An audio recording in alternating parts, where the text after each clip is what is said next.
यात्री ट्रेन रद्द करे के विरोध में कांग्रेस कार्यकर्ता मन आज प्रदेश भर में करीन प्रदर्शन।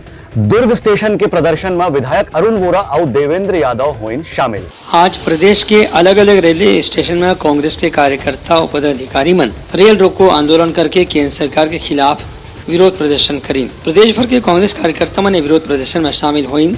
ऐसे दुर्ग स्टेशन में घलो प्रदर्शन करेगी, जेमा क्षेत्रीय विधायक देवेंद्र यादव, अरुण वोरा, भिलाई कांग्रेस के जिला इकाई के अध्यक्ष मुकेश चंद्राकर और केंद्रीय जिला सहकारी बैंक के अध्यक्ष राजेंद्र साहू मुख्य रूप से शामिल रही।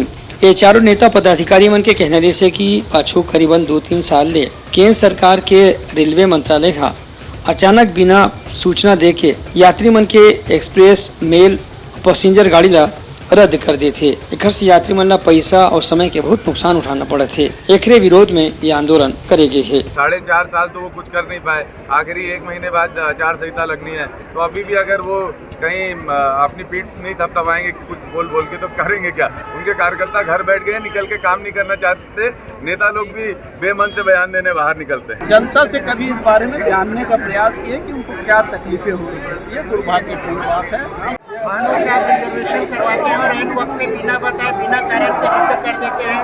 हजारों की हजारों संख्या में जो ट्रेन को रद्द किए उनके विरोध में और यात्रियों के किसी तरह की परेशानी न हो, इसलिए हम केंद्र सरकार की आँख खोलने के लिए आज हम शांतिपूर्ण रूप से यहाँ पर धरना प्रदर्शन किए। प्राइवेटाइजेशन करने के निजीकरण के लिए ये सरकार पूरी तरीके से आमदा है, उसके विरोध में और केवल एक उद्योगपति को लाभ पहुँचाने के लिए ये सरकार कर रही है।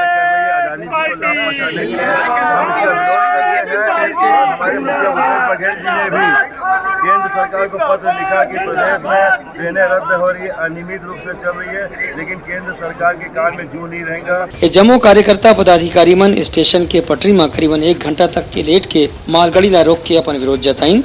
एक बाद रेलवे प्रशासन ला ज्ञापन दे के अपन आंदोलन समाप्त करीन। ब्यूरो रिपोर्ट, उटलंघा न्यूज।